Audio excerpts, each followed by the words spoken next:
Hey, hello everyone. How you guys doing? My name is Mark. This is Why I Hate the World. We are starting right on time today, which is fantastic. It's a first for us here. We are always striving to improve our craft. So, welcome, welcome. Today we've got a couple of different things to talk about here. I want to talk about a little bit about the Freedom Convoy that is happening up in Canada and has recently spread to the United States and other countries. And then I want to talk a little bit about Joe Biden and crack pipes. So let's start with the Freedom Convoy. But before we do that, here is our piece that we're working on, our really evil, very busy looking demon person, which I think is coming along pretty well. I do think I want to color this after we're done with it. So I think we might need to go into here a little bit into this neck area and clean some of that out. There's too much detail in there. And maybe some of these tongues here can be a little less busy. But I like how it's coming along. I like it. So we'll just continue on with this. Anyway, so let's start today. Also today there's going to be a hard stop at one. At one, I got to stop. I can't go past that. So just an FYI. But let's start with this Canadian Freedom Convoy thing.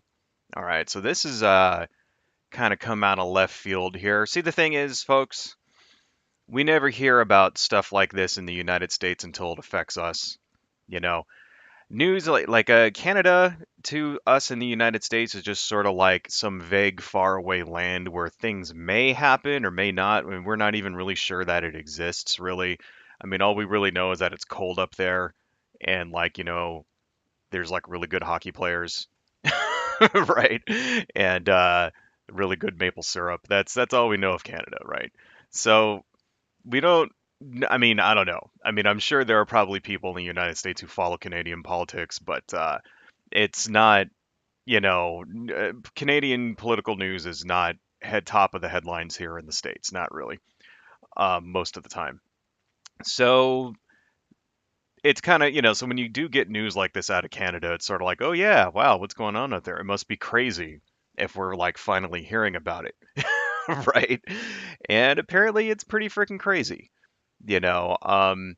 So this is a protest of truckers, right, who are mad at essentially vaccine mandates. Basically, what it is, it's an anti-vax protest that has just gotten incredibly large and is actually causing a lot of problems for shipping in general. About so it was basically a convoy that started and eventually made its way to Ottawa, right? And of around 500 trucks, like big rig kind of trucks, 18 wheeler kind of things. And ultimately, the estimate is around 18,000 supporters are hanging out with them. So kind of a lot of people. 18,000 is nothing to sneeze at. That's a major freaking protest, right? And apparently they've brought like they're just basically making daily life in Ottawa, like making it like a fucking you know hell is what they're doing apparently. Um, So this is, yeah, 18,000, truckers and their supporters, a lot of, mainly anti-vaxxers, but just like, with any right-wing conspiracy sort of culture type, thing, you get um you get wackaloons of all types. So we've got the super right-wing crazy people, you have libertarians, you've got conspiracy theorists of all stripes hanging out here, far right anti-government type people, right? That kind of thing. And they are blocking one of the major like trading points, like points of entry into the United States, right? Hang on a second, folks. I need to do something really quick here because I cannot read my thing. Why is it not letting me adjust the size? Shit, that sucks. Okay, anyway, moving on. So it's basically blocking one of the major points of entry for like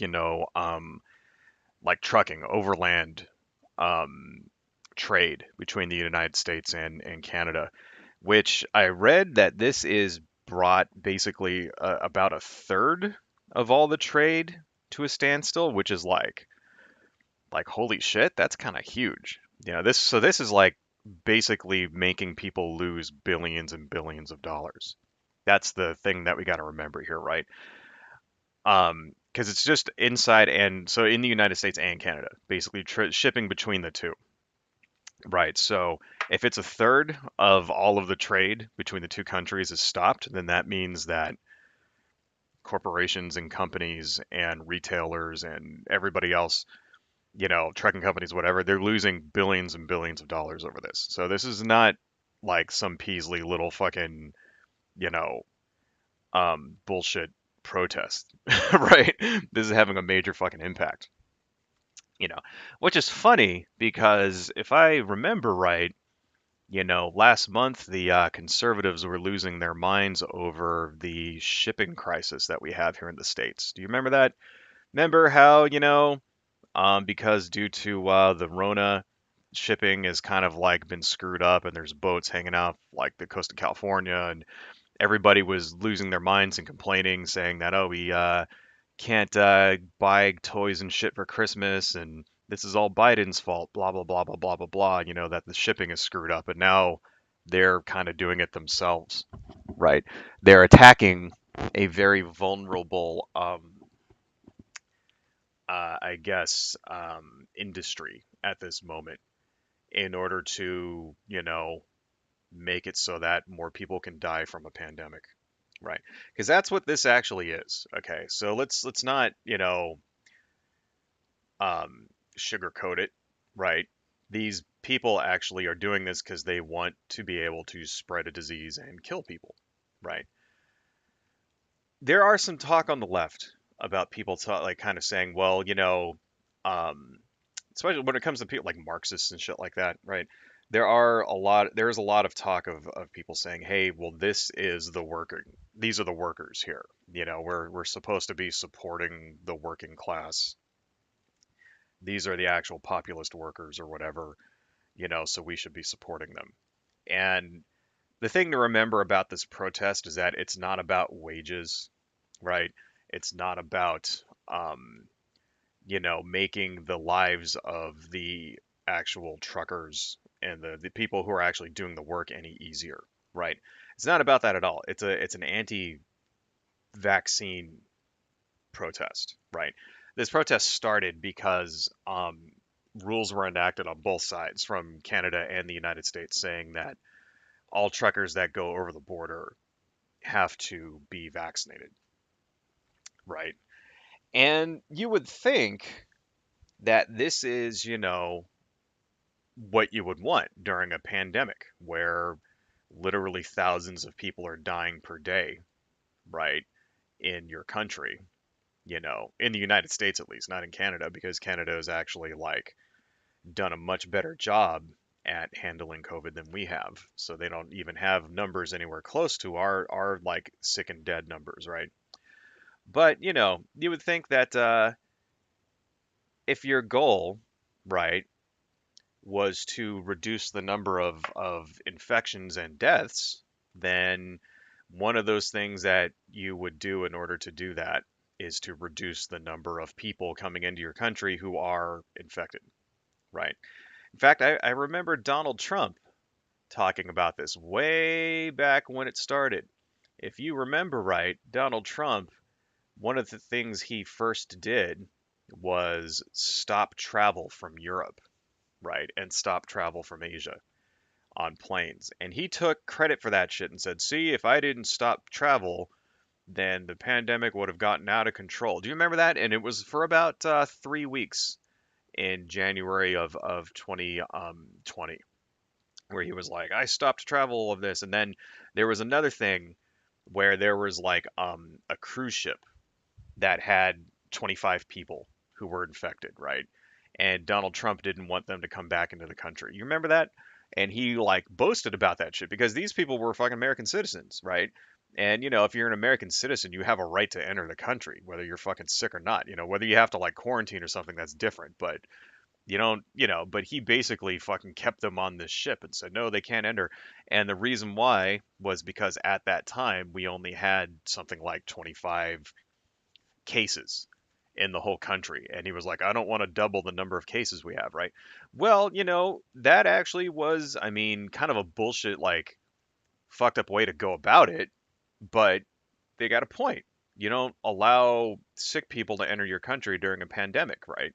What you're supposed to do is what's going on in like New Zealand and Australia is that you quarantine those people away until they're not sick anymore, right?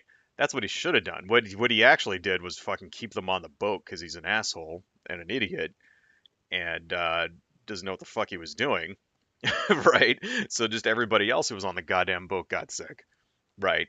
But no, what you do is you quarantine people, right? Well, that was the rule. The rule was okay, no truckers entering the country unless you're vaccinated. And if you don't want to get vaccinated, then you have to take tests every time you come over, right? Every time, right? And then if you test positive, then you have to quarantine.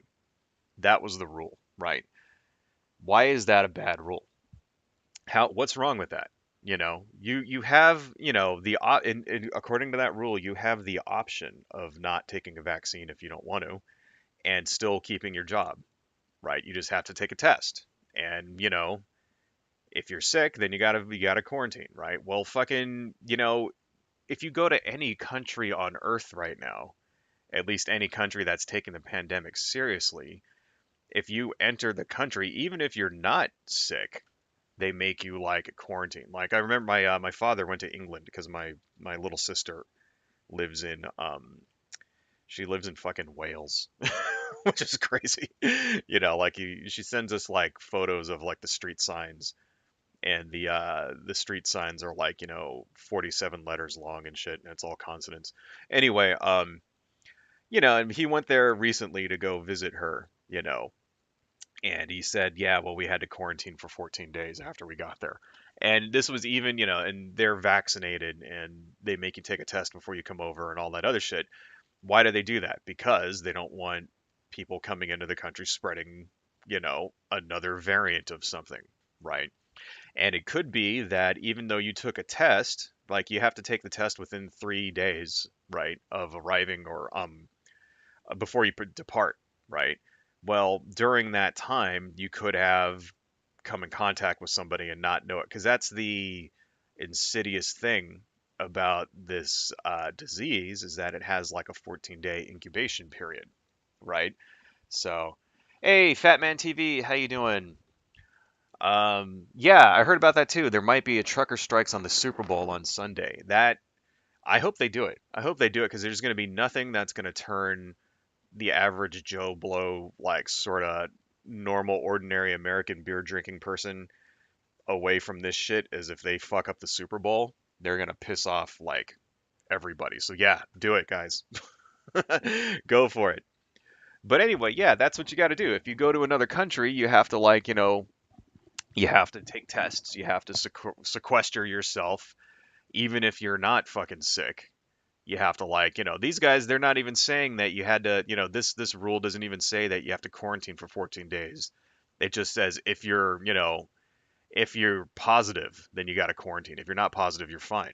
So it's like you don't even lose your, it's not like another thing that they're saying is like, oh, well, you'll lose your job if you don't get vaccinated, blah blah blah blah. That's not the case here. That may be the case in some other areas, like with the army or something, or in like New York if they fired a bunch of firemen and shit like that because they didn't want to get vaccinated, which is like good, fuck them. I don't care.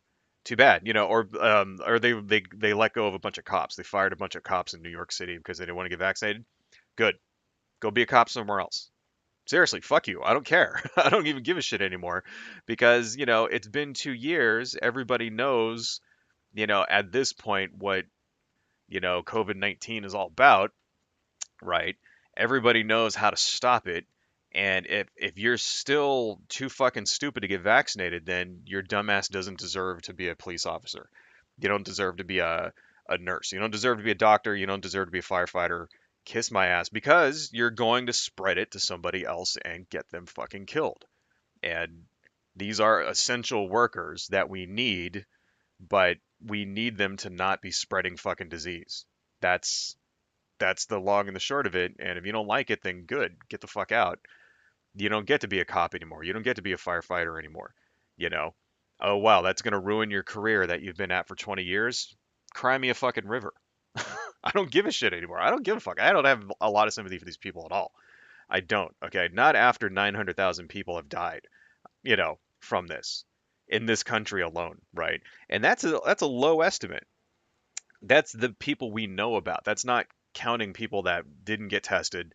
That's not counting people who died because there weren't hospital beds, right? Seriously, this shit, I mean, this really cemented this whole pandemic thing, like just as a side note, really cemented in my mind for me like why I don't like conservatives and why I will never vote conservative ever in my entire life, you know? Just the complete just non like I guess it's not even apathy. Like, apathy is where you just don't even give a shit. Like this is just like at this point like malice. The malice when it comes to trying to save the lives of people that are not you. You know what I mean? Like that's where it comes like this like they're doing the exact opposite of what we need to be done in order to stop the pandemic, and then everybody wonders why it's like been 2 fucking years and the shit's still going. Right? Yeah, it's been 2 years because we have half the population, that is like not only not taking basic precautions, but doing everything they can to fuck up the the small steps that we've actually taken in order to try to, mitigate this disease, right? They're suing, like, Joe Biden puts in mask mandates and vaccine mandates, and then they bring it to the Supreme Court, and the Supreme Court overturns it. And it's like, why? Because the Supreme Court is filled with fucking conservatives, that's why. That's the only reason why. It's like every other fucking country on earth is doing the exact same shit and they're doing it better. And every other country on earth has a lower fucking like death rate than the United States. All of them. Every single one, right? Even countries that have larger like populations than us have managed to do a better job. Why? Because they don't have half of their country who is like, purposely trying to fucking like keep the pandemic going like we do. And that's what this protest is. Punny Throat, what's going on? I'm gonna get to that. The GoFundMe confiscating the truckers' money. I will get to that. Um, but that's what we have. That's what this protest is. It's not about workers' rights. It's not about working, improving the conditions of truckers, right? Because, trucking is not an easy job. I mean, I've never done it myself personally, but, my friend, I have a good friend that actually was a trucker, you know, told me all about it. And plus, you read things, right? They do shit like truckers do shit like fucking take methamphetamines and shit to like stay awake so that they can drive for 42 hours straight and make quotas and stuff. And like, do shit like they pee in their fucking like pee in bottles and crap like that because they're not going to make it and that kind of thing. And then they don't get paid fucking, they get paid depending on the mile or whatever. Like it's a fucking tough gig that, there's a lot of exploitation going there. And you know, lots of areas, lots of things that they should be protesting about, but they're not protesting about any of that shit. They're not protesting about wages or unpaid time off or, all the ways that these people get screwed. They're protesting about their ability to spread a deadly disease to other people and kill them. That's what this protest is about, right? And so the thing about it is that, it is it seems to be very effective. That's the thing, right? Because there's so many people and plus it's Canada, so they don't crack down on insane protests the way we do here. Um, Chances are, if this protest was in the United States, it wouldn't be cracked down as hard either, because let's face it, it's like filled with white people. Right? If this was like a BLM kind of protest, there'd be cops out there. Cops out there shooting off fucking like riot guns, using attack dogs and fucking water hoses and shooting people in the face with fucking rubber bullets. But this is white people, so they get to just get away with it, you know. Apparently they're doing things like lighting, just basically 500 trucks blaring air horns 24/7, keeping people awake, driving residents fucking crazy, setting off fireworks in the middle of the night, that kind of thing. Generally making life unpleasant. And I'm not objecting to that stuff because it's an effective ca- uh, you know, it's an effective protest strategy. And I think maybe the next time there's a BLM protest, maybe they should do the exact same thing. Maybe they should all just get in their cars and like blare their fucking horns all night. Maybe we should copy this protest, right? Set off fireworks, blare their fucking, and then, just have loud dance parties and shit all night until people just go fucking get sick of it. Maybe I'm actually kind of commending that aspect of this protest, right? That does not mean that it has been completely nonviolent.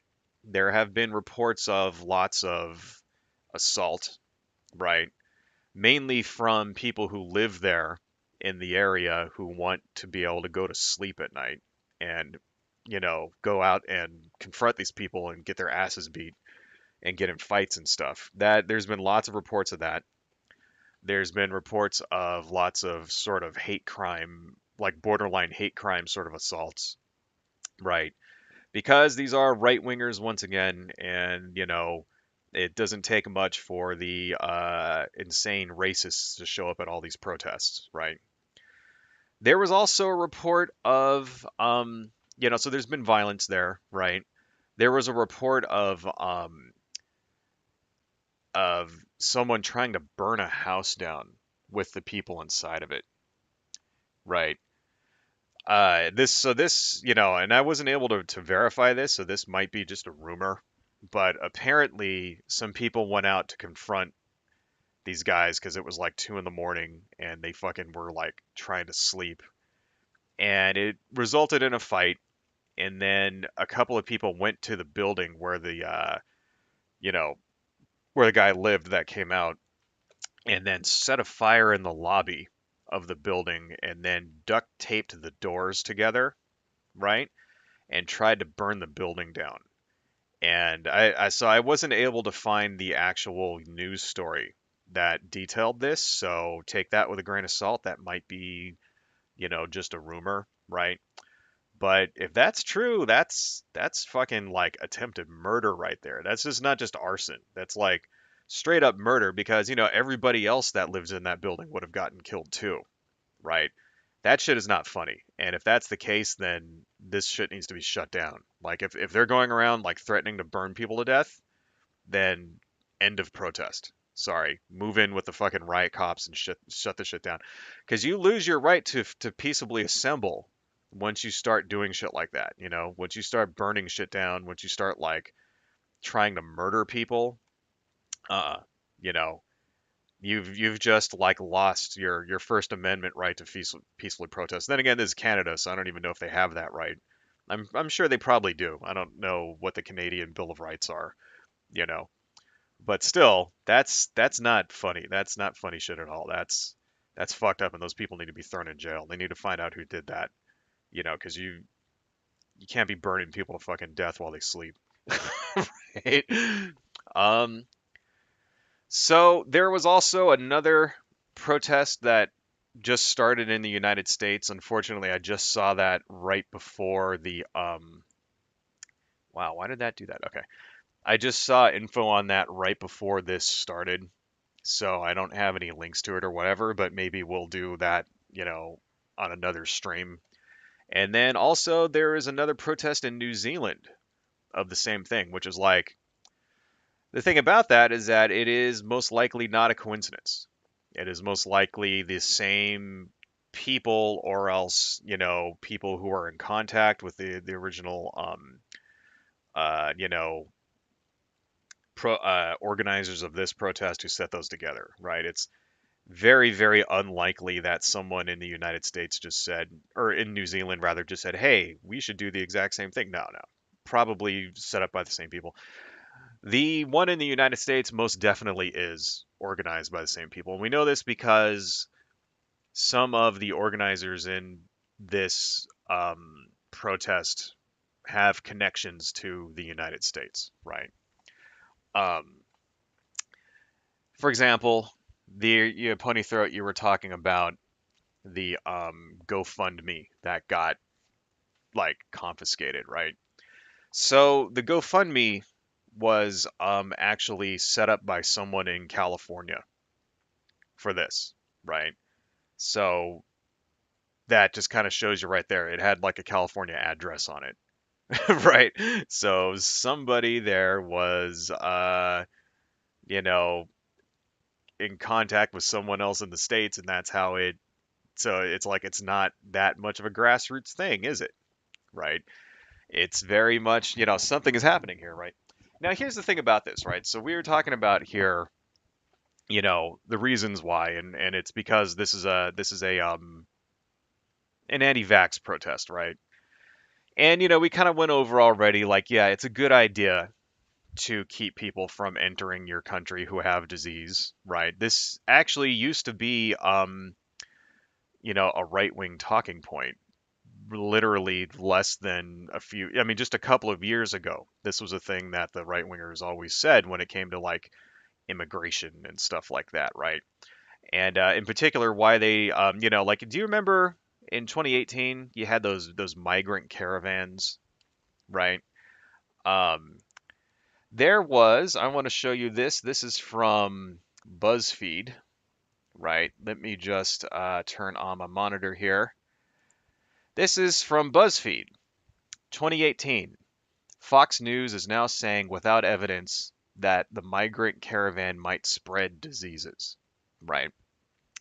I will put this down in the thing for you guys. Let me copy that. We're not going to read this, but I just wanted to point that out. Let me put that down in the thing. Right. Let me paste that. Let's see. Rob Black. Hey, thank you for joining. You're a new face here. I haven't seen you in a while, or at all, actually. So thank you for joining, man. Really appreciate it. Dynacat, great to see you. So I will take a at around 12. We'll stop and I'll read some of the comments.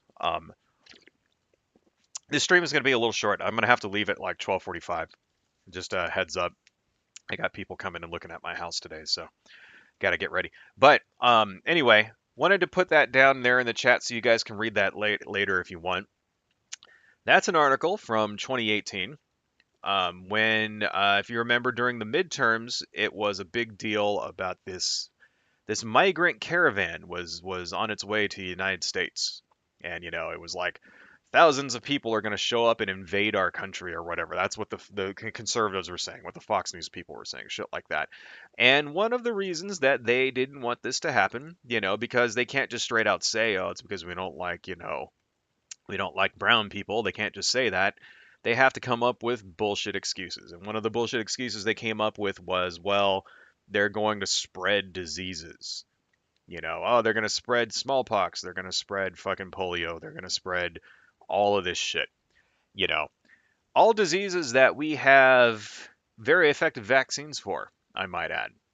And it's funny how, this is 3 years later, and we have a disease which kills way more people than any of those diseases that I just mentioned. I don't even think polio exists anymore, right?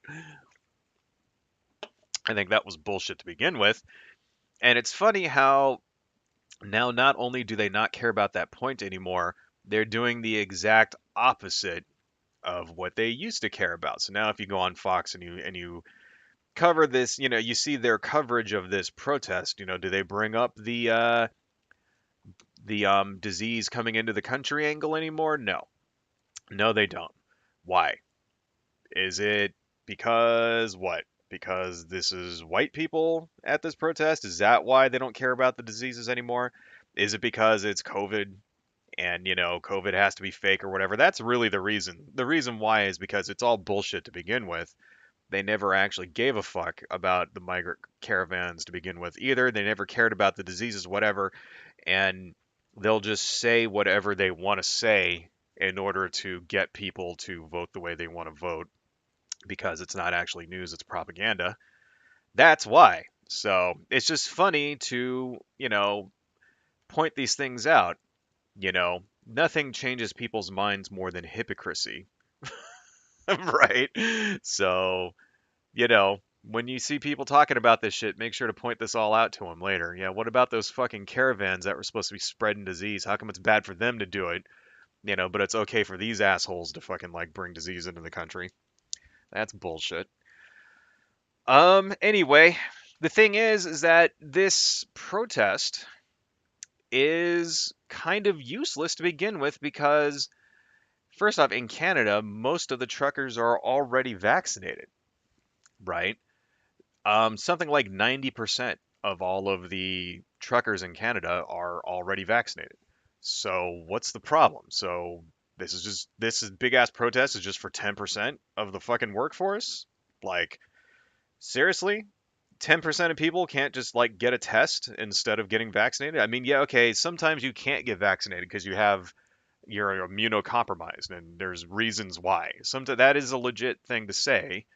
So not everybody is capable of getting vaccinated, but there is in the law a, a way for people who can't in order to keep their jobs. They just have to get tested. What's the fucking problem? So it's only going to affect a small number of people, and those people won't lose their jobs anyway.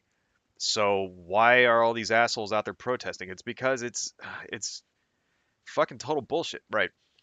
So that's the thing. I mean, even in the United States, it's about 60%, excuse me, of truckers in the United States are vaccinated, right? So it's like, I don't understand this shit. I had a link here to a Fox News article where they even talk about this, and they don't mention that um, statistic.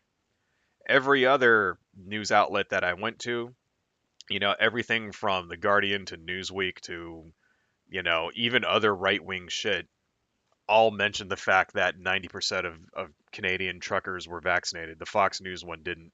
But that they did have to admit that the company that they interviewed said that 99% of their truckers were vaccinated. So it's like they couldn't, they didn't like mention the one stat, but they had to mention the other one for some reason.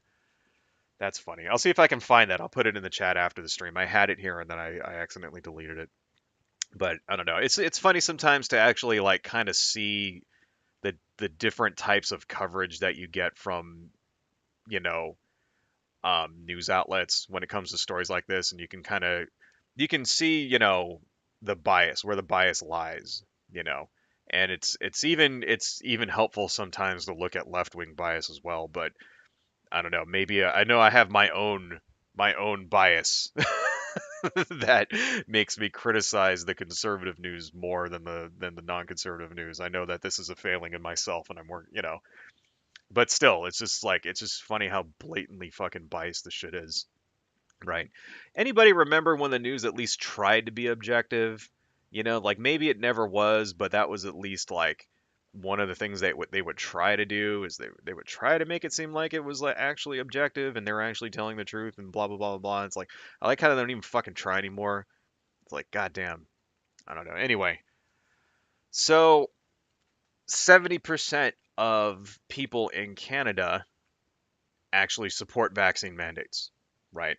That number is actually not that far from the United States. In the United States, it's 65% of people support vaccine mandates in general. That is to say, a mandate that says everybody has to get vaccinated, right? So that's some good news. That means that, there are more sane people in both countries than insane people, right? Um, it's just the insane people seem to be louder for some reason, and they seem to be bigger assholes or something. I don't know. Something to keep in mind here, Canada has done a very good job with COVID in general, right? So Canada only has a population of 38 million people, right? Sounds gigantic, right? Sounds like a lot of people. It's not.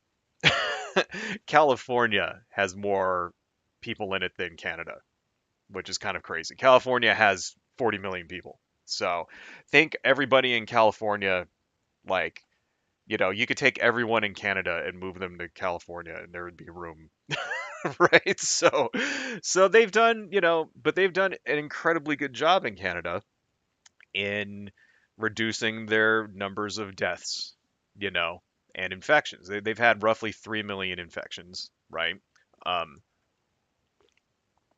and about 34,000 deaths, right? Keep in mind these are estimates though, but the estimate is it could be a little bit larger, but it's not going to be like twice as big. You know what I mean? The estimate might be off by a few thousand or maybe up to like 10,000 or something like that, It's hard to find an exact number when you have a gigantic country like that. But, if those official numbers are to be believed, that's actually very commendable, right? If we had in the United States only 34,000 people dead from COVID, I might be on their side. I might say, hey, these mandates are not necessary because 34,000 people is like half of what you get from like a bad flu. You know, that's like a normal flu right there. Like a normal light flu is 30,000 people. Like a bad flu, like say the SARS pandemic. You guys remember SARS from like fucking a decade ago? That killed 80,000 people. You know, but see, 80,000 people is like, okay, that's a lot. It's enough to worry about, but it wasn't enough to lock down and all this other shit. Because, a normal flu kills like, 30, 40,000 every year. Something it's like 5 people a day, something like that. It's really, or not five, well, more like 25. Something like that. If we had those numbers in the United States, then you could say, hey, okay, this makes sense. Yeah, we don't need mandates. We don't need to be wearing masks. We don't need to, you know, we don't have those numbers. We have 900,000 in the United States. Okay. 900,000. Okay. It will be over a million by the end of, like by like July. It will be a million people. And then if the shit doesn't end, I mean, it's going to keep going. Who knows how many people are going to fucking die from this now? Because we've entered this phase where it's just going to be like permanent. I hope you guys understand this. There will be COVID now for the rest of our lives. This is it. And it's just going to come back every few years. And, at some point it might be like, okay, it's not that bad anymore. People can walk around without masks and stuff like that. But, when the new vaccines come, you better fucking get vaccinated, right? Everybody's saying Omicron is like not as dangerous and all that other shit, right? It doesn't kill as many people. It is not as dangerous if you are vaccinated, right? If you're not vaccinated, it's just as dangerous as the other. Right. The reason why is because even the vaccines don't actually work that well on Omicron, right? But what happens is that when you get vaccinated, you get a spike in T cells, and so that means your antibodies are already like active and out there, and they can more quickly adapt because there's more of them. So when you do, for example, get Omicron and it doesn't exactly fit, like, because the way vaccines, the way it works is that they call them T cells, right? But the way the virus works is, you guys have all heard about this shit, spike proteins, blah blah blah blah blah, and it's like a lock and key kind of thing. And Omicron, the lock and the spike and the key doesn't exactly fit, and that's why the vaccine is not as effective. But just the fact that you have more, like, antibodies out in your bloodstream to begin with means that they will more quickly adapt to fight Omicron. And that's why when people, so it's like that's why people who are vaccinated against the other things, even though the vaccine is not completely effective against Omicron, they still survive at a rate of like 15 to 1. You're like 15 more times likely to die if you don't get vaccinated from fucking Omicron. Right? And this is how science and shit works. This is, right?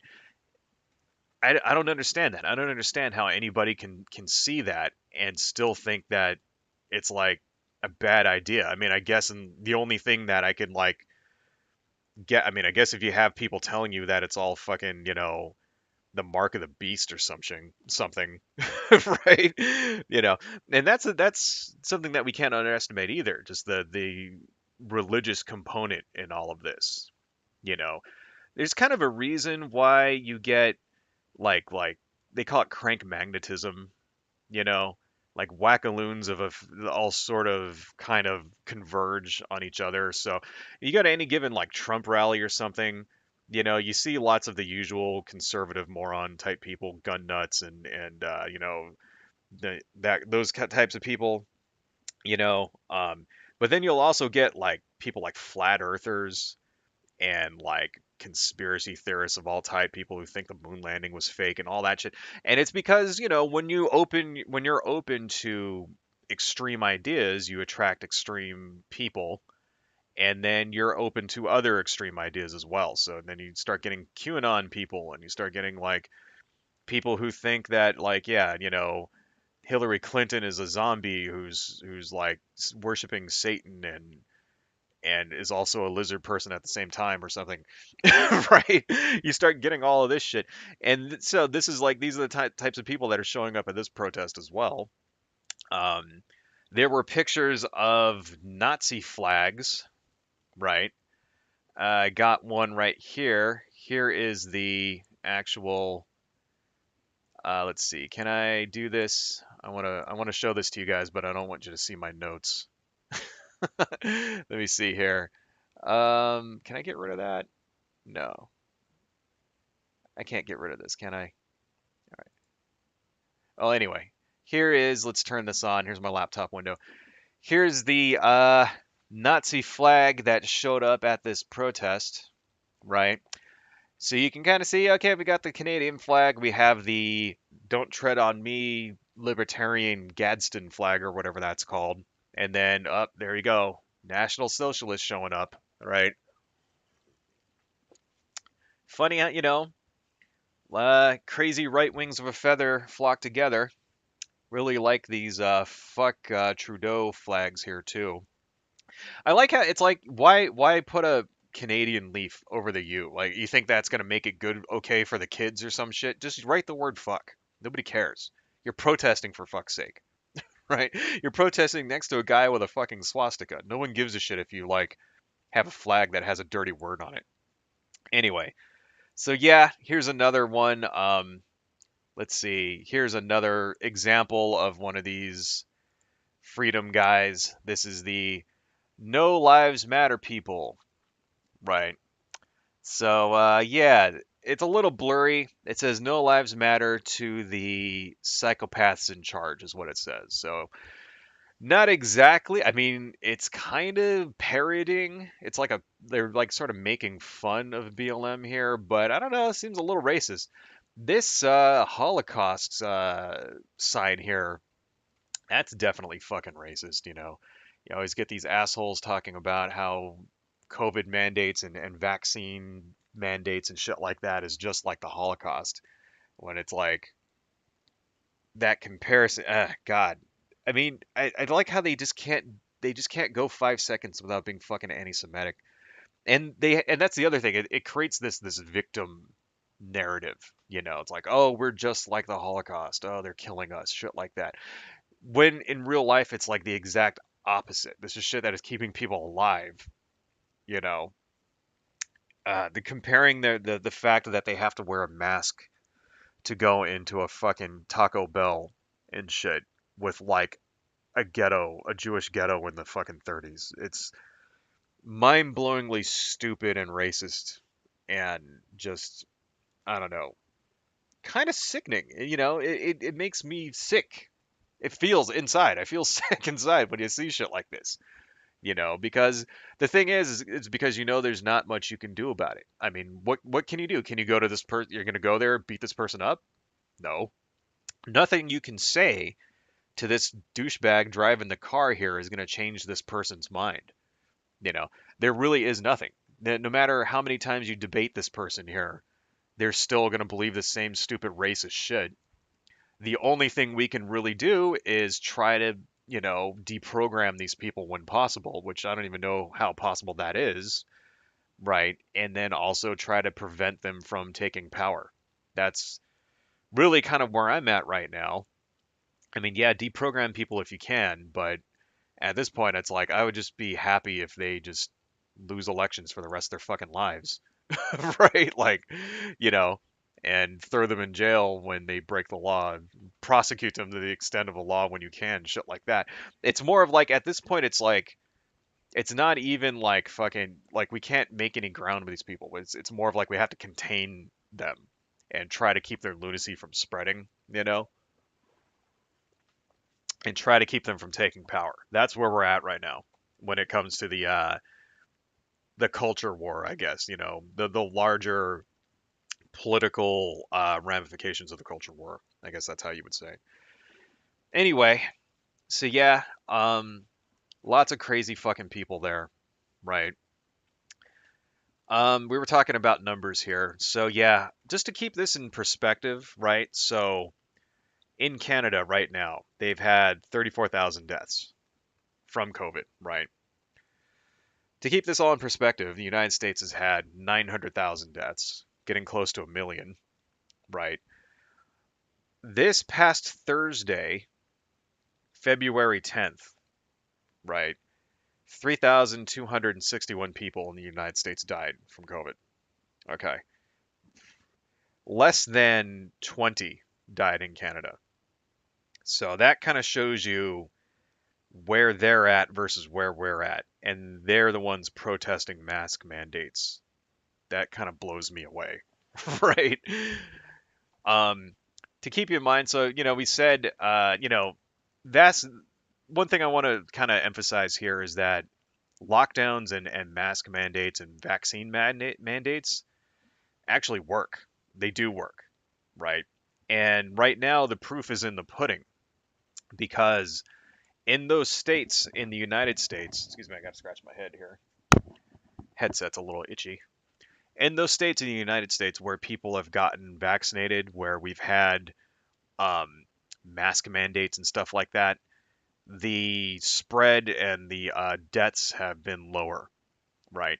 Now, one thing we can't measure in the United States is the effectiveness of lockdowns because there really is no. We didn't lock down in the U.S. We locked down for like 2 weeks, and then that was it. And there really is no place in the country in the United States where it's currently locked down, where people are not leaving their homes, anything like that, right?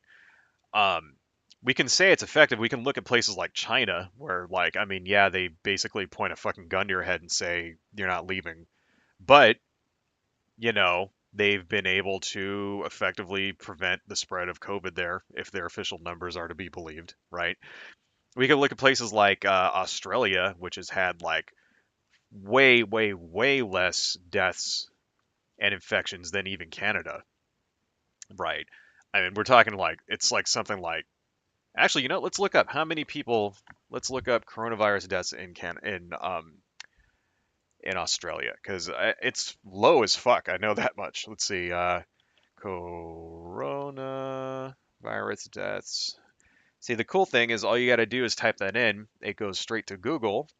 Google just has all this built into it, so you can just search by country. Australia, AUS, I can spell. So Australia had yesterday 64 people dead. Right. Let's turn this on so you guys can see this. Okay. This is Australia. Australia had yesterday 64 people dead, 7-day average of 56. And then let's see deaths of all time here. Scroll down to Australia. There it is. 4,000. They've had, so that's even less than Canada. They've had not even 3 million cases, 4,000 deaths, right? People are losing their minds over like how Australia is restrictive and all this shit because they're making people get vaccinated. Well, the proof is in the pudding, man. They have less than 5,000 people dead from this fucking whole thing, right? Let's look at let's look at Canada here. Let's see right? How are they looking? How many people died yesterday? 141. Kind of sounds like a lot, right? How many people they have? Let's see, Canada here, right? 35,000. Okay. So 35,300 million kids. Right. Kind of a lot yesterday. Okay. 141. Right. Let's look at the United States. Dun, dun, dun. Yesterday, 2,807. Right? That's how many people. So it's like, it's not twice what is in Canada. It's not three times. It's like 20 times. Right? I mean, I think Canada is comparable to if we just go to like let's look at California here. I think it's even less than California. Less people died in Canada in Canada than in fucking California, right? It's unbelievable. And here's the thing, right? So look, so that I was talking about how vaccine mandates and masking and like all that shit and vaccines and all that how it actually is working, right? Yesterday in California, 257 people dead. Right. Let's go to Florida. Right. Florida deaths 250. Oh, seems like a lot, right? 2 days ago, if we go back here, wait, where was it? There we go. Do you see that? Do you see that spike? 854 on February 10th. Okay, 800. See, they're kind of going through spikes here. Now, one thing you got to remember about Florida is that their numbers are delayed. So in 3 or 4 days, this is going to spike up and it's going to be around 800. That's where it is, right? So it's like, and the other thing to remember is that Florida has like half of the population of California. They have like 21 million people. So they have half the number of people dying. I mean, half the number of population, but like twice as many people dying per day, right? Look at it. I mean, it's very like so we can tell you, yeah, okay, it's fucking. Let's turn this off. The shit works. It's saving lives. People wearing masks, people taking vaccines is saving lives. Um, Texas has 29 million people, and on the 10th, February 10th, 292 people died there. So it's like you see what I'm talking about here, because you would think that if it was like even, right? Then if they have half the population of California, for example, then half the number of people should have died there. But no, it's not. It's very and it's very uneven. And the reason why is because in California they ask you to wear masks indoors. And in Texas and fucking Florida, they're not doing that. And in California, more people are vaccinated. In Texas and Florida, people aren't getting vaccinated. And that's why. And that's the other thing to take away from this is that the people who are dying now from COVID, right? The people who are ending up in the ICU are most of them, it's something like 75% of them are people who are not vaccinated. Well, who's not getting vaccinated? Conservatives. Conservatives are the ones who are not getting vaccinated, right? Trump supporters, MAGA hats, those types of people. Those are the ones who are at this point are not vaccinating. So it's like they're dying off, right? The people that are screaming and crying about how it's like a big crime and all this other shit and how their rights are being taken away. Those are the ones who are fucking dying off. I mean, I guess one good result of this is that maybe the next election, enough of them like die in key states that they might actually like lose.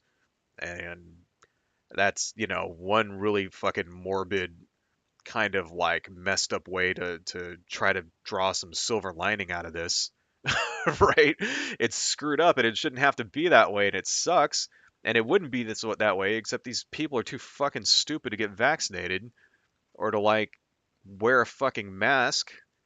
Oh well, I hope that happens. I hope that like for example in Florida, you know, like we have all these like every time there's an election in Florida, it always comes down to like, two or three like districts, you know what I mean? Two or three counties where it's like, oh, we have this recount that comes down to like a difference of like 100 votes or something. It's like, well, it's not going to look good for you in tight races like that when your fucking electorate dies off because you told them not to get vaccinated. Fucking assholes, man. And that's the thing. It's like I'm angry. It makes me angry because first off, that it's the fact that people are dying, people who are dying who don't need to be dying, right? People, and it's just, that really irks me. That I don't like that. I don't like when there's unnecessary death. I don't like when there's unnecessary suffering, right? And you would say why? Well, why do you care? You don't know these people, right? Yes, I don't, but I want my society to be a good. I want my country to be a nice place to live, right? I want people to, be able to get things like jobs and healthcare and shit like that and, not have to worry about dropping dead in the fucking streets because some douchebag, went and fucking coughed on them while they were in line at Subway. Like, that's what I want because I want the country to be a nice place to live, right? Ultimately, that's, and is that a selfish goal? Yeah, well, maybe. I don't know. I guess you could say in some way caring about other people's welfare is somewhat selfish. It's not, I'm not 100%, altruistic. I understand that, you know. But I don't understand, what I don't understand is how anybody can object to that. How anybody can object to trying to enact policies which will save other people's lives. I don't understand how that could possibly, I mean, what am I fucking virtue signaling? Like, who cares? That's the other thing, they say, hey, you're just virtue signaling. You don't really give a shit. You're just doing it for your own good. Like, who gives a fuck why I'm doing it? I'm trying, like you get this from conservatives all the time and shit. They talk about like, oh, you don't really care about the homeless, for example. Like you're trying to help the homeless people. You don't give a shit about homeless people, not really, or the environment. You don't really care about the environment. You just care about your ability to use it or whatever. My response to that is, who gives a shit why? Who gives a fuck what the motive is when you get the result that helps everybody? You want to have a clean environment. You don't want to have homeless people all over the place, right? You don't want people to be afraid of becoming homeless, right? Like these are good things that we should all be striving for. Who gives a shit if your motive is not 100% altruistic when you support policies to, you know, reduce these things, right? Seriously, man, what the fuck? 12 o'clock. Let's read some comments. What do we got here? Jeannie B, yay, thanks for joining. All right, reading some comments. Let's see. Fat Man TV heard about the trucker strikes on the Super Bowl. Yeah. Oh yeah, we already talked about that one. Yeah, I hope they do it. I hope they fucking strike on the Super Bowl because that's gonna turn the right wing against them for sure. Because people don't like it when you fuck with the Super Bowl, man. Right.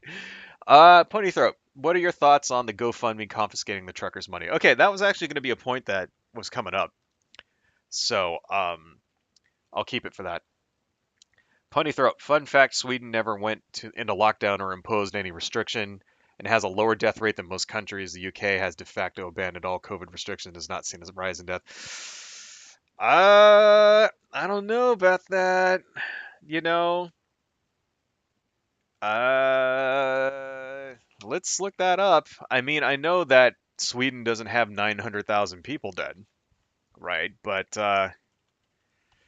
let's take a look. Let's go to coronavirus deaths, right? And let's turn on the window. Let's check Sweden, right? Sweden. I can spell. Am I not spelling that right? Oh, it's only one E. Okay. Uh, yeah. All right. So let's see. Yesterday, 46, 106 dead. Okay, so that's roughly the same as Canada, right? Let's look at Sweden's total deaths, 16,000. Okay, well, that seems pretty low, right? Um, First off, we got to look at a couple of things, right? Let's look at some of their neighboring countries around there. Let's look at Norway, right? Norway, 0. Okay. So Sweden yesterday, 100 and what was it, 120? Deaths from in Norway, 0. 7-day average is 7. So, okay. Let's look at Norway here. How many people have died? 1,000. Sweden, 16,000. Norway, 1,500. So it is about 10 times what Norway is, right? Let's look at Denmark. Denmark is another neighbor of Sweden, right? That's 25. Yeah, much lower than 100, right? Let's look at Denmark here. 4,000. So seems a lot lower than 16,000, wouldn't you say? So I don't know. Kind of sounds like there's more infections and more deaths in Sweden than there is in the surrounding countries that are around Sweden, right? Let's look at Finland. Finland's not having a good time at all. 29. Okay. Deaths yesterday. All right. That's a little bit, let's see. Actually, that's about the same as fucking, oh, wow, that's even lower. 2,000. So, yeah, I don't know, man. The data kind of speaks for itself there, you know.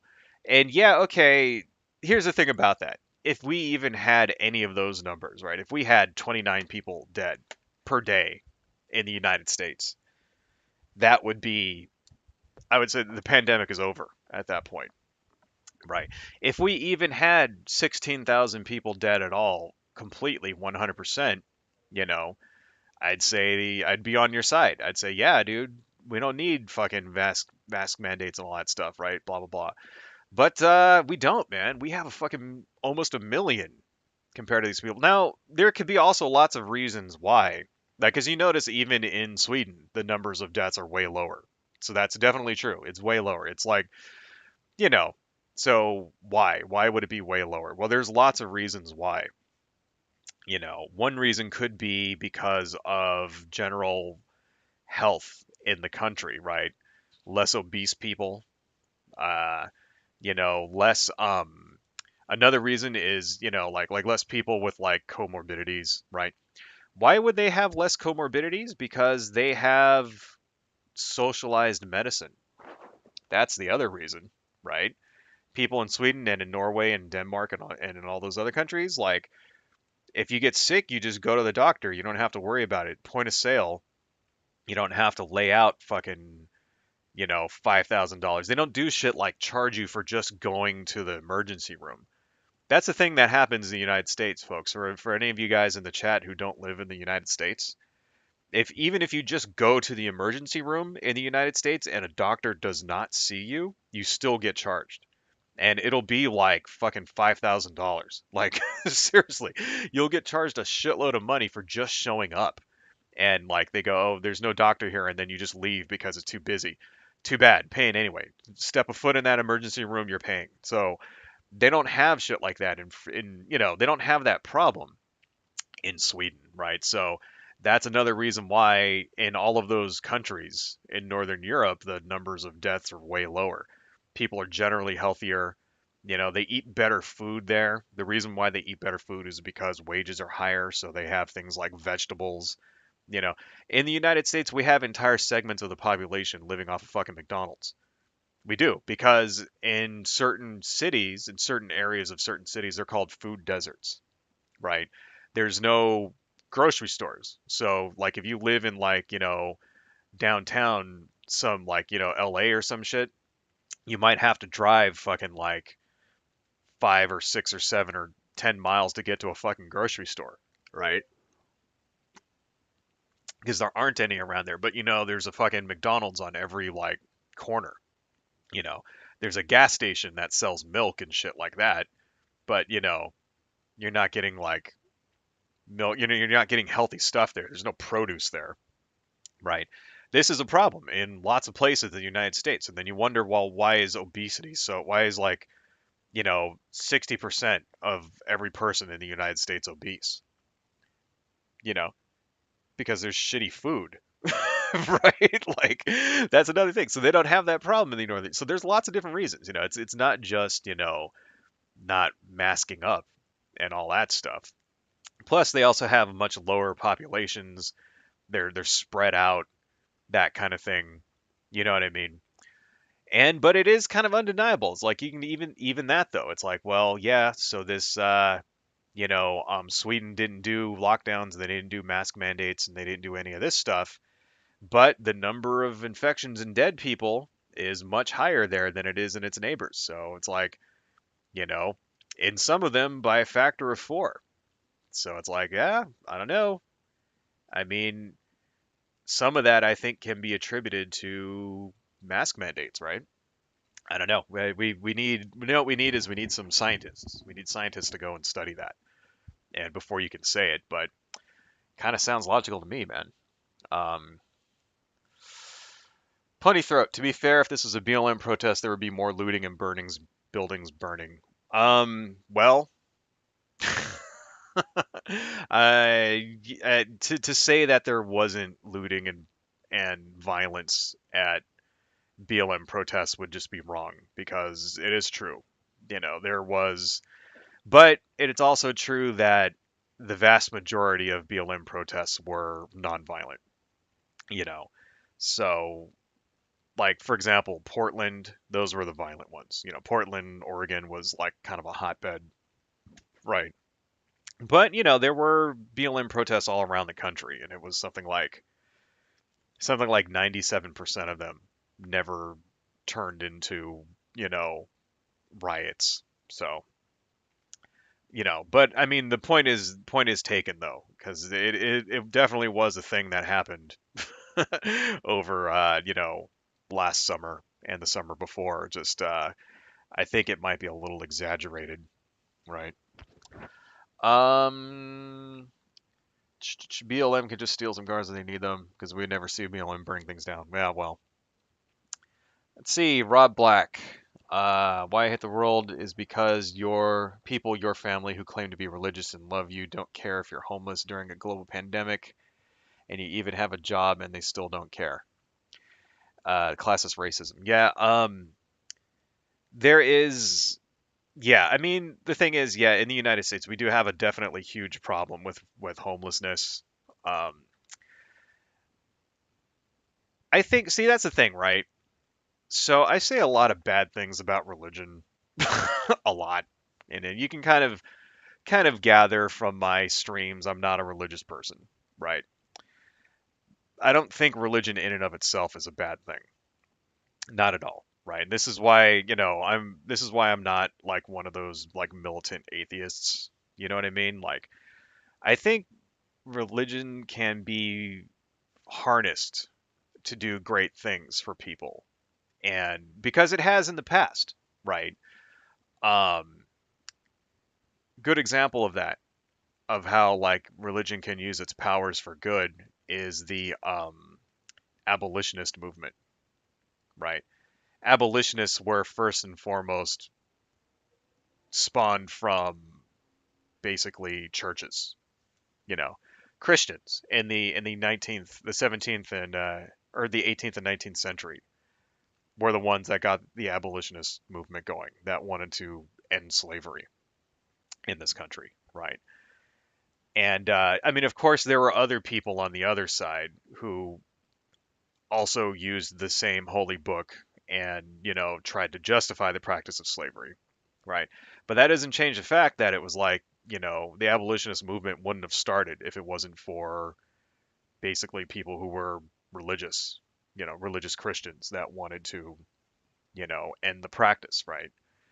Um, that's a good example. The civil rights movement had lots of, in the 50s and 60s, had lots of sort of religious overtones. I mean, it was led by a preacher. Dr. Martin Luther King Jr., was a preacher. Malcolm X was also like, I mean, I don't think Malcolm X was a clergyman, but you know, Nation of Islam had, lots of, I mean, there was a religious, sort of a religious undertone to his movement as well, right? So, yeah, it's that's a way that it can be used for good. It can be used for social justice purposes, right? And I think I don't really blame Christianity so much for like, because I talk a lot of shit about like wacky right-wing Christians who like, you know, the kind of people who are trying to ban abortion and shit like that. I talk a lot of shit about those types of people. I don't think it's Christianity in and of itself, which is causing these people to support the policies they support. It's not Christianity. It's the culture. It's American culture, which has appropriated Christianity to its own ends, right? And it's because there are it's that's really what it is. It's even if they weren't Christian, they would still believe in things like they'd still be anti-abortion, they'd still be pro firearm, pro gun rights, they'd still be anti-labor, right? They'd still be anti-women's rights, they'd still be racist. Okay, it's not Christianity is not making them do these things. It's they're adapting Christianity to their own worldviews. And the evidence for this is that there are Christians who oppose all of those things I just mentioned, right? And cite the Bible as a way of a reason, a justification for it. You know, for every person that says that God says to go buy a gun and whatever, there's another person who's saying, well, Jesus says to turn the other cheek, right? And beat your sword into a plowshare. That's also in the Bible as well. So, and that's the thing about it is it's that's religion can be adapted and used to further whatever political gain, whatever political you know um, movement or motive or whatever that you have. You know what I'm saying? Like you can basically use it to you can find passages in there and not just not just the Christian Bible, but any holy book to support whatever it is you want to do. You'll find something in there that agrees with it, you know. So personally, I think it's all a bunch of shit, but that's just my opinion. I don't know. Maybe one day I'll do a stream about why, but I think it could be used for good. I guess that's my long story short. Too long didn't read of it is I think that religion can be a good thing for people that can actually motivate people to you know make the lives better of people around them. You know, what else we got? Danny Cat loves me. It's hypocrisy, not hypocrisy. Oh, okay. Yes, you are correct. Dynacat, you have that all wrong about T cells and immunology. B cells make antibodies. T cells. Oh, right. T cells attack directly. T cells will take out entire cells. Antibodies attached to viral haptens. Yes, you're correct. You're correct. It's the T cells are the ones that go and actually like attack and eat the virus, right? And then so B cells make antibodies. Okay, totally correct. Sorry about that. I am not a scientist or a biologist or anything like that. So, thank you for the correction. Punny throat. Speaking of the Germany things, that was also a country where you needed government provided papers to leave.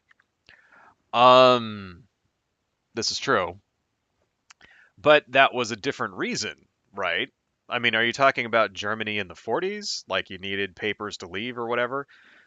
Yeah, but it wasn't because they were trying to stop the spread of disease that they required you to, that was because of like a fucking fascist takeover or whatever, right? Like, you know, I mean, that's the thing about it is that, it can be done in a way that maintains people's rights, right? Like, you can require things like testing and vaccines and all that stuff and but do it in a way that protects people and, doesn't result in people being thrown in jail if they don't like obey, like like there's for example in Australia, I think here's an example I think where it goes too far, right?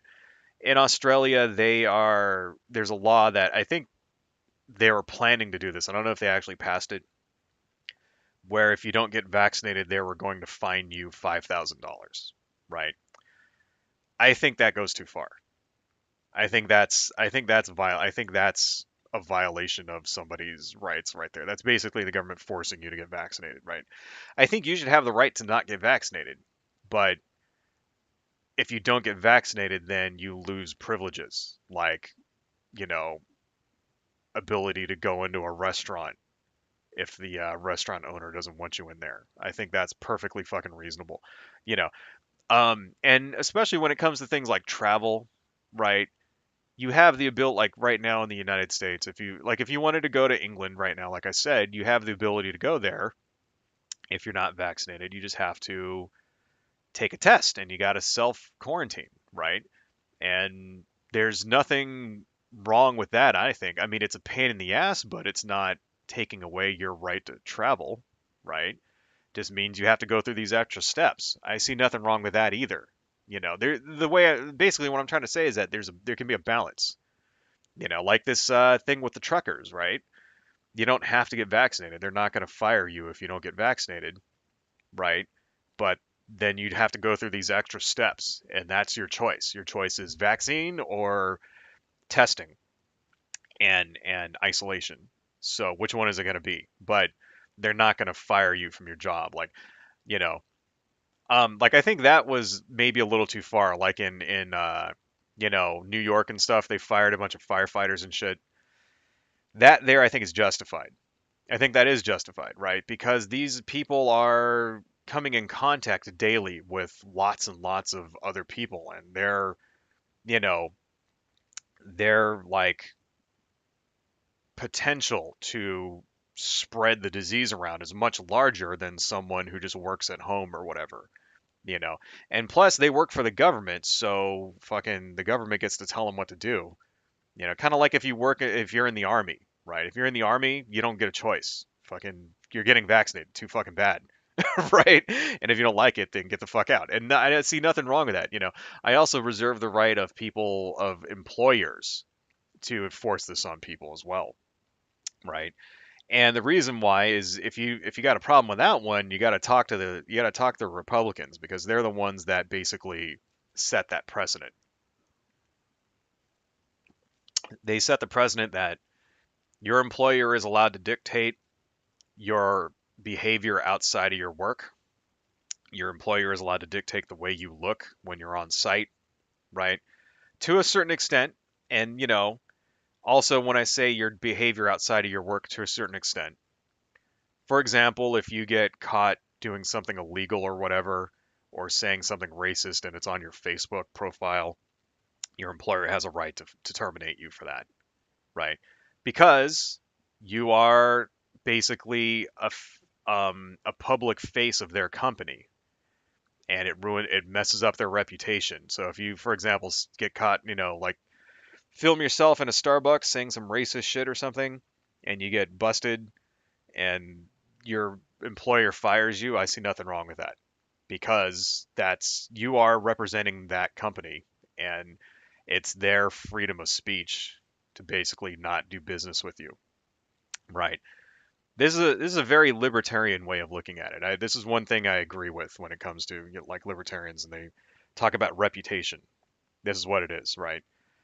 They have the right to basically, if you support at will employment, then you have to support the ability for your company to fire you at will for whatever fucking reason, right? I think that includes wearing a mask, right? Vaccination in some respects. If your job brings you in contact with vulnerable people, like say being a doctor or a nurse or a police officer or a firefighter does. You know, Firefighter can't go to a burning house and be like, oh well, the person inside of there is immunocompromised, so I can't go in there because I'm not vaccinated. No, it doesn't work like that, right? A nurse can't be like, okay, well, I can treat these people over here because they're fine, but this person isn't vaccinated because they're immunocompromised, so I can't treat that person. No, that's bullshit. if you're a nurse, then you need to be able to treat, if you're a doctor, you're a nurse, you need to be able to treat whoever comes in that door. You know, somebody shows up, they got a pole rammed through their head because they fucking like were in a car accident or something. You need to be able to save their life. And if you're gonna put them in danger by potentially spreading a disease to them because you were too fucking stupid to get vaccinated, then you don't deserve to work there anymore. That's the way I see it. It's different if you're like working at you work at a Starbucks making ice quad venti non-fat lattes for people, right? That's different, okay? Because you're not coming into contact with vulnerable fucking people every day, right? Anyone that goes inside of that Starbucks knows what the risks are, especially if you live in a state that doesn't have, you know, a mask mandate or something, right? It's a lot different than like say a surgeon or a police officer who has to go like say there's a domestic disturbance. The cop has to go in there. That's their job. They have to do it. They have to come into contact with people who aren't, who may be vulnerable, right? Anyway, I don't know. That's the thing. It's not so black and white, right, folks? What else we got? Pony throat. This may be racist if they only could do something wholesome like Justin's Trudeau's blackface bonanza. uh, I don't really know the story behind that, but he got caught wearing blackface, right? Yeah, I don't know. I don't really know what the story is. I mean, to be honest, because I'm not Canadian, so. But yeah, that's bad. But we could disagree with that at the same time and then still, you know, agree with his vaccine mandates or whatever, right? I don't really know much about Justin Trudeau to be honest. I'm not. Let's see. Let's do. We want to do multiply here, right? I'm still getting used to this software here. Do you see multiply anywhere? Darken, divide, light, and luminosity. Multiply. There we go. And then this actually looks pretty good, don't you think? Not too bad, huh? So let's start adding some color to it. How do I add a new layer? There we go. Paint layer. Okay. Let's see. Then we want to come here to where's my color selector thing? Advanced color selector. Oh Jesus. Do you just have like the normal color selector?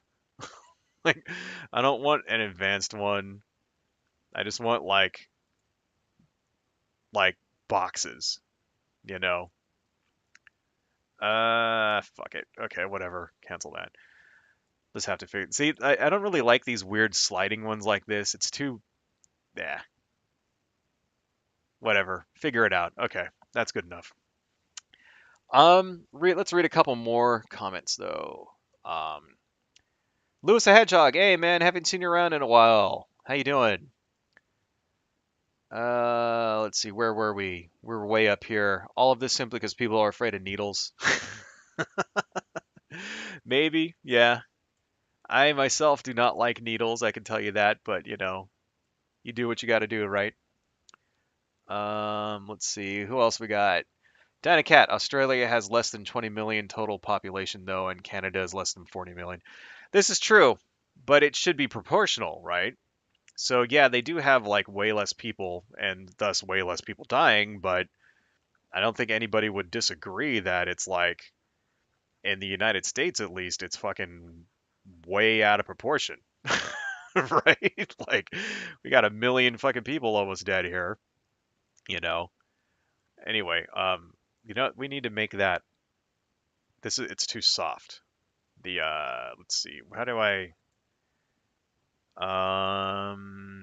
do you guys see a thing here where it says hardness, randomness spikes, density, horizontal, vertical. God damn. I really just need, you know what I need to do? I need to like take like a good 3 or 4 hours and watch a bunch of YouTube videos about this, you know, and kind of like all right, let's close that. I need to do that and just basically like there we go. That's better. Watch a bunch of tutorials and like learn how to use this shit effectively because I just been sort of winging it with this program here. And I think I'm doing pretty good, but it's like you don't really produce good, like, the better you know your tool, the better end result you produce, right? So maybe I'll do that tonight if I have time. Anyway, reading some more. Jeannie B, afternoon home slice, popping in as you're discussing vax mandates at home and abroad. Great to hear from you, Jeannie B. Awesome as always. Pony Throat may seem unrelated, but what's your opinion on My Little Pony Vor? You asked that last week, man. I don't know if you remember. Whatever you're into. I'm not going to disparage or insult anybody's kink. So, not necessarily my thing. I do like the show, though. I do. If any of you guys out there never watched My Little Pony, it's actually funny. And I can see why the fandom got so crazy about it because it's like a really good show. But yeah, no, not my thing though. Vor in general is not really my thing. I don't know. Moving on. Data Cat, you can't really compare that directly either. Population density is a bigger factor than total population. It's pretty complex to make fair comparisons. Yeah, I guess because I was comparing the state, the countries around Sweden to Sweden, right? And that's the thing about it. You're correct there as well. It's not really that easy. You can't just look at one country and be like, "See, these people dead, more people dead here than that one." It's different for every country, right?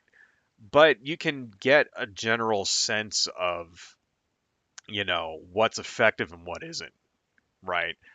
Something is something, there's a reason why more people died in Sweden than, say, Norway or Denmark or whatever. And it's a combination of lots of things, right? But the pattern seems to be, though, that, in those places where they have mask mandates and you can even see this in the United States, like I was saying, compare California to Florida, you know, California has twice the population of Florida, right? Has comparable like urban density and shit like that, right? But one state has like way more dead people as a proportion of their population than the other, and it's like, well, why? What is California doing that Florida isn't? Which is makes 800 people a day die in Florida that California doesn't, and it could be lots of different things. It could be the age of the people who are infected. It could be things like you're saying, population density, blah, blah, blah, whatever. Lots of stuff like that. But some of that comes down to, masking and vaccinations as well has an impact there, right? And, you know, what we really need is we need some actual science. We need some actual scientists to come in and examine these things because it's true. You can't just look at it and make a declaration. You got a declaration, right? You have to actually, you know, do some real study, right? Excuse me, throat's getting dry. But I don't know, man. I'm thinking the pattern seems to be obvious to me. I don't know. Let's see. What else we got here? Blah blah blah. Jeannie B. But yeah, people who have been reluctant to take the most basic and simple preventative measures are the ones who keep driving infection rates all over the place. Yeah, I agree 100%. 100%, man. And it does really seem to be affecting those places that um basically red states. That's really seems to be well, okay, no, that's not fair to say. All right. But it seems to be hitting there harder than because like for example, you had like California and like New York and traditional blue states, right? That got hit really early on, bad with COVID, right? And it seems to have evened out in places like New York, San Francisco. New York is even like getting rid of indoor mask mandates at this point, right? So it's like it's starting to calm down there, and they wouldn't do that if 2,000 people a day were dying in New York like it was. That's how it was back in when the shit started. There were like literally 2,000 people a day dying there, right? Um, they wouldn't be doing that if that was how it is now. There wouldn't be like, okay, we're just giving up and then fuck it, everybody do whatever. If they still had like, all of their hospital beds occupied, and no, it's calming down. That's why they're saying, okay, you can get rid of the mask mandates, and if it spikes back up, then they'll bring it back, you know. And it's because, we have been living with it for 2 years at this point, and it's like at some point you got to bring the kids back to school. At some point you got to, allow things to go back to normal, and it's when it gets to a manageable level, when you don't, when you have 50 people dying a day instead of, you know, 2,500. And that's kind of where it's hitting in New York. But if you look at, like I said, Florida had, you know, 2 days ago, 900 or 800 people died in one day. It's like, it's still going strong in these areas, and these are, once again, just the people we know about. So it seems to be kind of like flourishing in those places where people are not getting vaccinated or putting on masks, or where they don't require masks indoors, shit like that. Really, how bad is it to just wear a fucking mask indoors? It's not that fucking bad. Seriously, it isn't. I guess it's bad if you work at a place. If you work retail or at a restaurant and you got to wear a mask for 8 hours, God, that's got to be fucking hell. But just going out to go shopping or eat at I mean, you don't even, if you can just eat indoors, you take the mask off, and then that's like an accepted thing now, that we've all accepted that risk. It's like, there are no places in the United States right now where it's locked down. We are not allowed to go outside, where you're not allowed to go to the movies, or, eat at a restaurant indoors. That that's not happening anymore. It hasn't been like that for like a year. I mean, yet we still have people complaining about fucking how it's, mask mandates are like the fucking Holocaust. It's just fucking ridiculous. Right? I don't know. Let's see. 12:32. There is a little bit I want to get through, and like I said, I have to end it a little early today. So I want to talk about the organizers of the protest, right? And I had some other stuff about this Joe Biden crack pipe thing, but I don't know if we're going to be able to get to that. So we might pick that up on Wednesday. But so who are the people that have organized this trucker protest, the Canadian Freedom Convoy, right? The main group. So there's lots of different groups involved, of course, right? There's never usually just one group. What it usually is that a whole bunch of them will get together at any given rally. And this is not just a right wing thing. This is with the left wing as well. You get different organizations and invite them to come to your protest, and they did the same thing here. But the main group that organized it is a group called Canada Unity, right? And Canada Unity seems to be full of the usual right wing bullshit that you get from these types of people. Lots of anti vaxxers, lots of like, pro gun type people, right? Lots of anti immigration type stuff, right? Um, they had a press conference on Facebook Live a couple of days ago, which is, I didn't watch it, but apparently what happened is that people went on and they wanted to hear about the protest, and the press conference they had kind of turned into a presentation for Bitcoin. Apparently, and I want to watch this, and I'm thinking maybe I might do one of those streams where you comment on shit, because that sounds hilarious to me. Like, and then people were like commenting in the stream, basically saying like, why are you guys talking about fucking Bitcoin so much? Tell me about the protest. What is this shit? Like, kind of like, sort of sounded like it was like a big fucking scam. So that's funny shit, right? Um, Anyway, so what they're doing is that they're trying to get signatures for what they call a memorandum of understanding, right? Which I guess, I don't know if that's some kind of like, has some kind of legal like standing in Canada or whatever. But like how you want to sign a petition and give it to your congressman, I think it's the same kind of thing. and they're asking the Governor General, who represents the Queen in Canada, because you remember Canada is like a Commonwealth nation, right? So apparently they're still kind of technically under British rule, but not really, but kind of sort of. I don't know. It's weird. They're like a Commonwealth parliamentary kind of system. So not, like I said, once again, I'm not an expert on Canadian politics. So if I'm wrong here, please let me know. But they want to get this petition and then go to the Governor General who represents the Queen.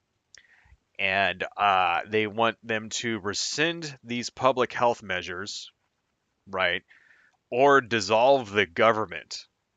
So that's what the protesters are actually asking for, right? So once again, it's not about actually like, workers' rights. It's about rescinding public health measures, right?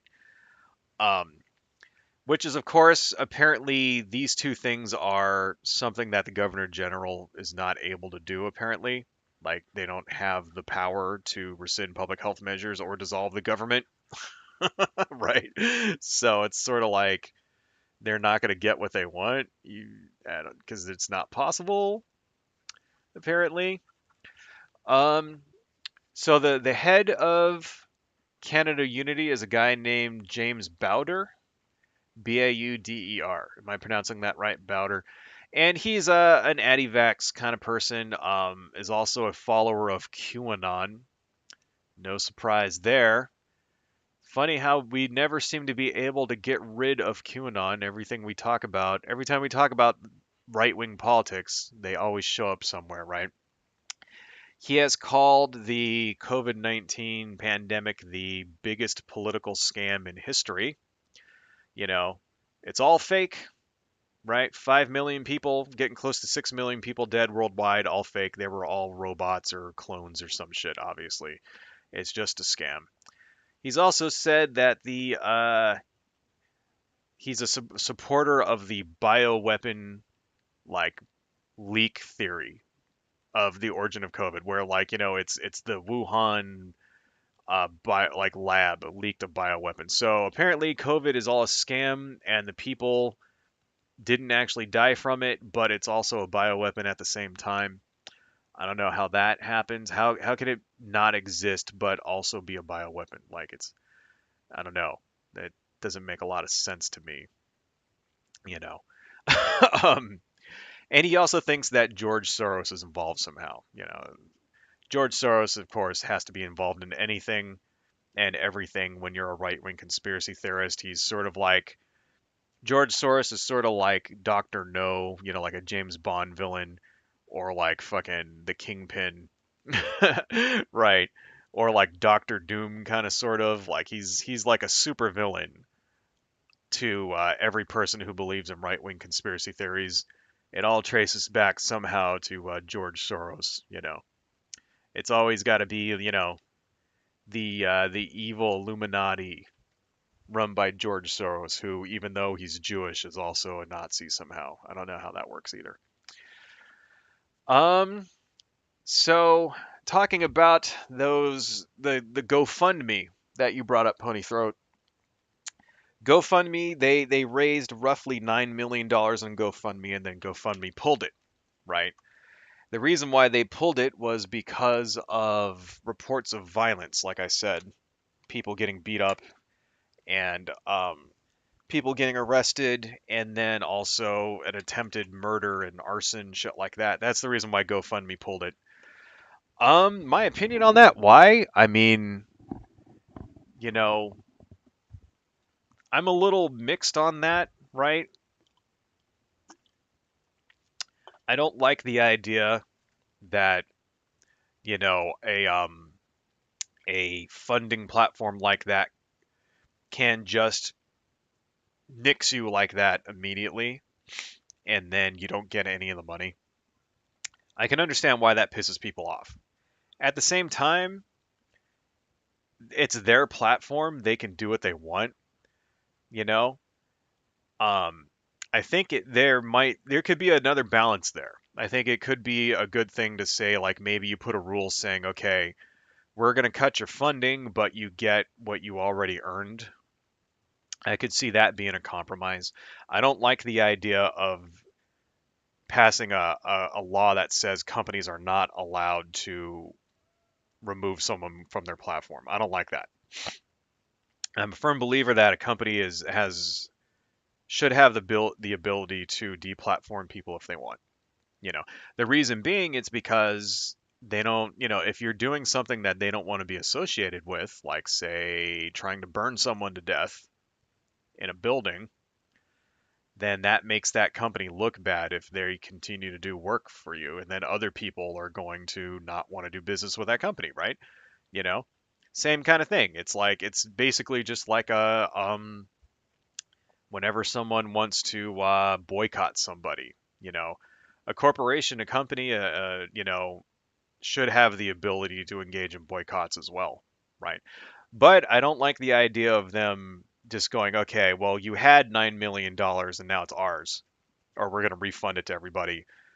I don't really know if I like that idea either, because that can be abused. So maybe we could come up with a compromise where it's like, we're getting rid of you, we're ending your account, but here's some of the money you already got. I don't know. That could be a thing. Maybe the people who donated it want their money back. Maybe you put a clause in there that when they sign up, there's a checkbox that says, in the event that we cut funding for whatever reason, you still authorize us to give your money. I don't know. That's something that we can debate. We can figure out a solution to. But generally, I'm on the side of the company when it comes to stuff like this. Generally, so that's my opinion on it. Um, but anyway, yeah, like we said, that GoFundMe was. Oh, I could do a gradient. Oh wow. See, I got to figure this shit out. That GoFundMe was set up by someone in California, so it wasn't just, exactly as homegrown as they would like it to sound, right? There was some coordination from people within the United States, and all of the articles that I read really hadn't figured out who those people were just yet. So we'll find out. Was it people in the GOP? Was it right wing groups in the United States? Were they, what do they believe in? Who were they? Et cetera, et cetera. We don't really know that yet, at least as far as I could tell. Um, so that's something to know. On the name, on the, one of the names that was on the GoFundMe, her name was Tamara Leach, Lich, Leach, right? Tamara Leach is a very interesting character. Um, she's a former fitness instructor and was formerly of the Maverick Party, which is a political party, a separatist political party in Canada, right? They are the supporters of what's called the Wexit movement, which is a separatist movement in Canada for the western provinces to secede and form their own country. And supposedly the reason why they want to secede is because it has to do with pipelines, petrochemical dollars. You know, they are very anti. Um, they seem to be very anti-environmental, like regulations, right? They don't like the fact like there's all of these protests about like pipelines and stuff like that. They want to basically take the money from exporting Canadian oil because oil is like one of the major exports from Canada, and they want to make that money. And so that's why they're supporting like basically seceding from the country, from the union, right, in Canada. So that's yeah, like I said, I don't really know much about Canadian politics, but sounds a little seedy to me there, right? And when you look at the actual people that are behind the protest, it becomes less and less about truckers and their actual rights, and more about making money, doesn't it? Anyway, um, so she was also associated with two other protest movements. One was called the United We Roll protest, which is also had to do with truckers in 2019, and then also what's called the Yellow Vest protests, right? The Yellow Vest protests were basically right-wing, sort of anti-immigrant protests that happened in 2018 and 2019. They were based on similar protests in France, although they had different goals. And in France, it was much more left-leaning, although I think there was some mostly it was like anti, immigrant sentiment there as well. I don't really know much about it in France, but in Canada, apparently it was very, very much against anti-Muslim um, refugees being settled in Canada. They really didn't like the idea that refugees from Syria and other places were coming and settling in Canada, right? So that was, yeah, they were involved in that. Lots of anti-Muslim, uh, you know, Islamophobic comments coming from these protests, right?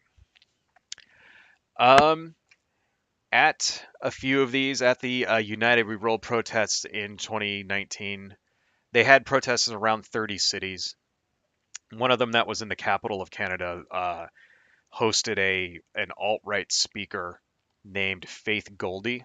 Showed up at Parliament Hill in Ottawa. Is Ottawa the capital of Canada? I don't even know.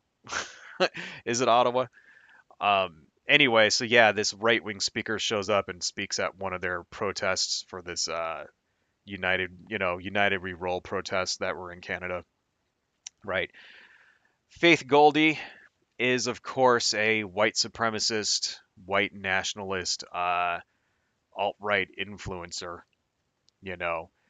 Formerly worked for an outlet called Rebel Media, and she was also at the 2017 Unite the Right rally in Charlottesville. So there you go. If you're looking for connections between the alt-right, the far right, and these American alt-right, far-right people and these protests, this trucker protest, there it is right there through Tamara Leach. There's a direct line all the way to fucking Charlottesville. It's just the same cast of characters keeps showing up over and over. We need to get rid of some of this weird noodling here. This is too much. It should look more like that down there. This is like the detail on the horns is too much here. It looks like a bunch of spaghetti. So I'll worry about that later though. Anyway, there you go, folks. She was actually fired. This person, Faith Goldie, was fired from Rebel Media after she appeared on the podcast for the Daily Stormer in 2017. So Daily Stormer, of course, is a very infamous Nazi website. This is kind of the real Nazis, the people that actually walk around goose stepping with fucking swastika flags and shit.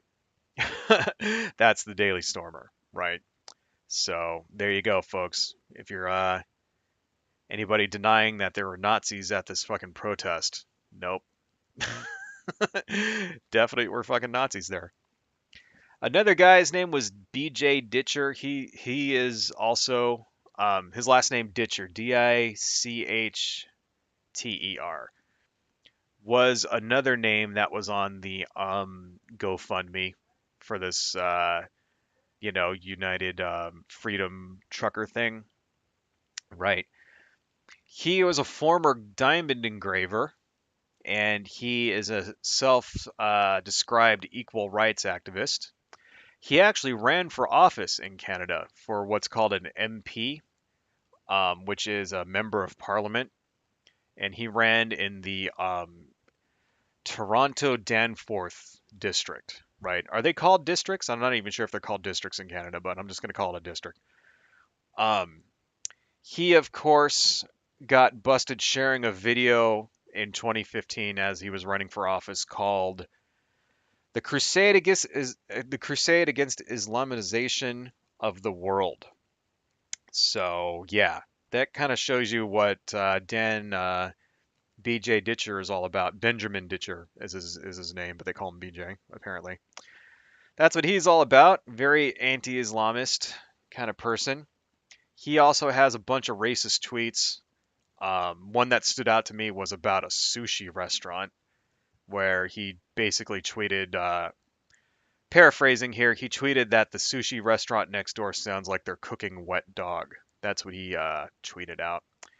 Very classy for you, Mr. BJ. Um, one more person here. Did I write it down? There was another person, but fuck. Okay, wait, I didn't write it down. Anyway, there were more people involved who were all right-wing lunatics or whatever. Another funny little tidbit of information related to the GoFundMe thing. After it got kicked in Texas, the um, Texas Attorney General, his name is Ken Paxton, has decided to open an investigation into GoFundMe. Not of the people who actually were, he's not investigating the actual funders of the protest here to see if they're like, who they're connected to and if any laws were broken because, international coordination between hate groups or anything like that.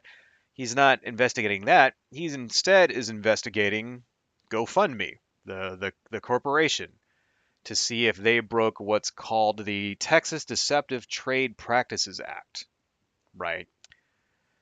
Um, Here's a quote from Ken Paxton.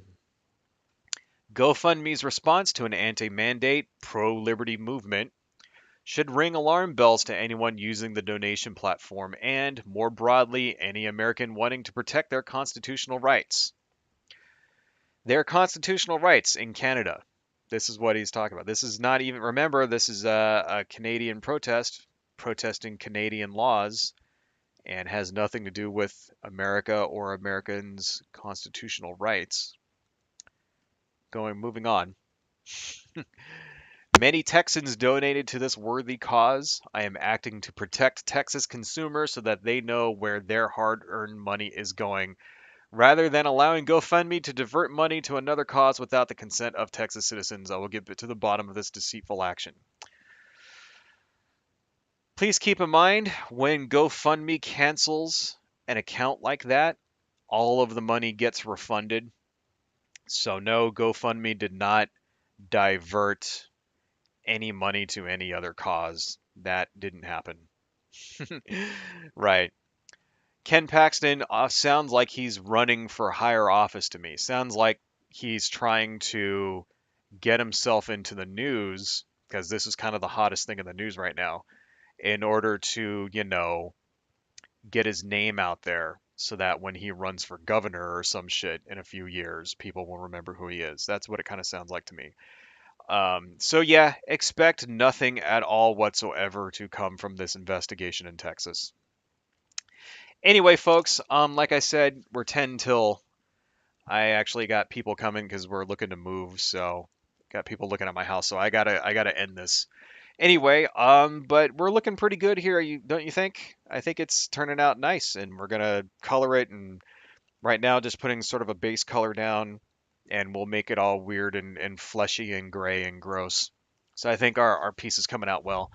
Anyway, but that's pretty much all I got. Just remember, when it comes to right-wing politics and right-wing protests, it's never what it says on the tin, right?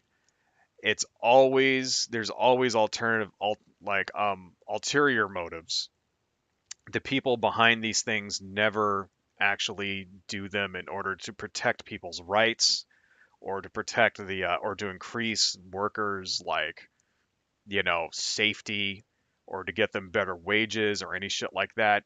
It's never about that ever. It's always about, you know, basically fucking making money.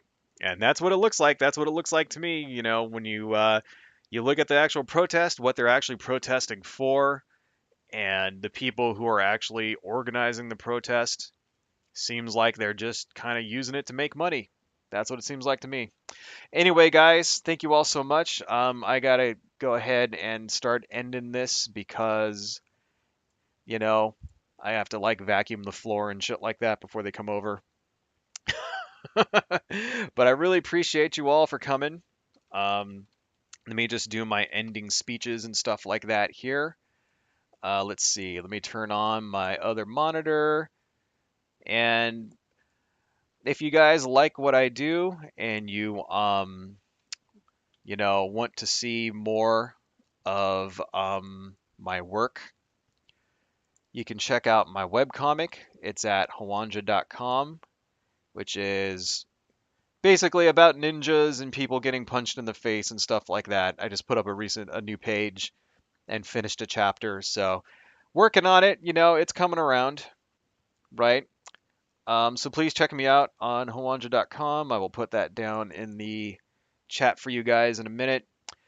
If you want to support me and give me money for doing stuff, you can go to my SD shop. This is down here. In fact, let me move this thing over here so that I can like start putting the links to these things. Here's my SD shop. If you want to like support the channel, please check me out there. I sell prints of all the work that we do, right? Here's a link to my webcomic down here. You can check that out, read my stuff. If you like my artwork and you want to see more, I have a DeviantArt gallery here. All of the work that we do during the stream ends up on this here, so you can download all of this and do whatever you want with it. I'm totally cool with that. And then also I have another YouTube channel, which I've kind of not done very much with recently, but I've got a lot of cool things planned for this. So if you want to see me talk about video games and toys and crap like that, check me out on UCD videos.